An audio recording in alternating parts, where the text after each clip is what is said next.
All right, so go ahead and state your name and tell me your ride. What are we looking at? We are looking at a 2022 F-150 Lariat Extended Range, and my name is Steven. And this is the Lightning. Let's not forget that. So that's amazing. Now, you're one of the early adopters of the F-150 electric truck. Tell me why. Like, this is new pioneering territory. Why did you opt for this? Well, the Lightning, it provides a lot of space for the family, right? And not only that, but with the electric battery, it's very, very efficient compared to the regular engine F-150. It used to be, I was paying $125 every time I filled up every 2 days. Now it's like $12 a day to charge, so you're looking at roughly half the cost of running a regular engined F-150. But again, it provides a lot of comfort. A lot of people don't realize that about trucks, that they're very, very comfortable. That's super cool, and it sounds like you use it for family. And what's your commute like? Is there a reason why you wanted electric, like because of the gas prices going on right now in California, or how does this fit into your work life? You mentioned family; it already works. Yeah, F-150, wonderful family vehicle. But tell me about your work life, and do you ever get that range anxiety? I guess you should say. No, range. I've never gotten range anxiety. I had a Model 3 before this. Oh, right on. And I do drive from here in Menifee all the way down to San Diego on a daily basis. So it's a long commute. And one of the biggest benefits about this is the Blue Cruise, which is like the Tesla Autopilot. So, coming back from San Diego, there's a lot of traffic down here in the Temecula area. So you just put it on Blue Cruise, it drives itself, and, you cruise home. It's less stress. You come home refreshed. You get to work refreshed. Wow, that's amazing. Yeah. Now, you've already added some wheels and tires. Tell me, do you have that truck lifestyle? Have you taken this off-road? Or, what is it? What capabilities have you already explored with it, also being an electric truck? So, roughly the only capability is taking it to Home Depot and hauling mulch. Like many of us, right? Yeah. So as far as off-roading, I don't think I'll ever take it off-roading. I'm not going to say not ever, because I do go to Camp Pendleton sometimes and go up those hills. So maybe some light off-roading, but nothing too crazy. We do plan on getting an Airstream base camp in the future. Right, cool. So take rides around the country and whatnot. So eventually we'll tow with it, just not towing now. Right. Ooh, okay. So you mentioned towing, and I heard that the capacity or the range goes down significantly. What are your thoughts about that, or what research have you done to kind of let others know about electric trucks and the future of towing? Yeah, well, I think, a lot of the gas engine cars also lose range once you start towing, right?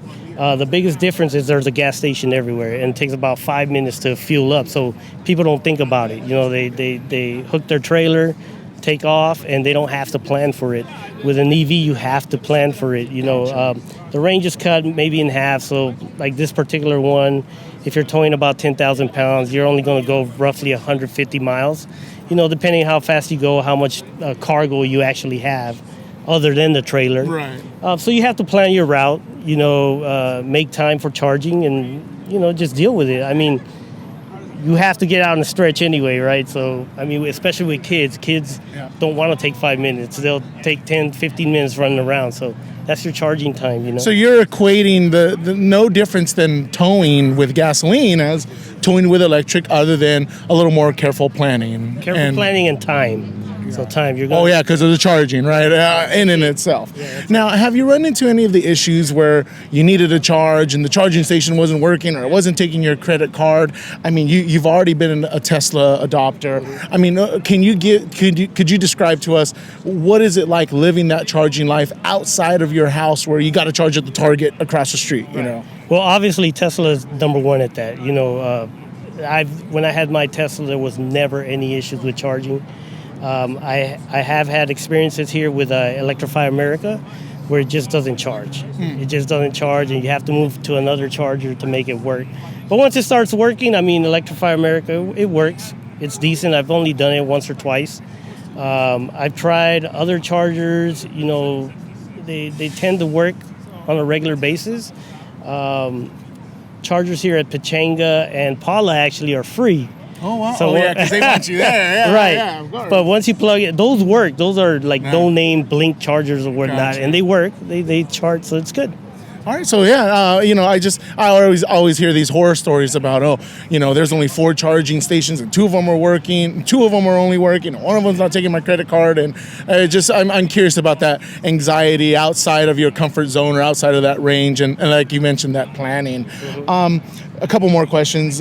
Being an early adopter, have you found things that you truly love about this? You've mentioned the Blue Cruise, or have you found anything that you kind of are dislikes, I guess you can say, have you found on this truck? Yeah, I think the biggest dislike with this truck is the software.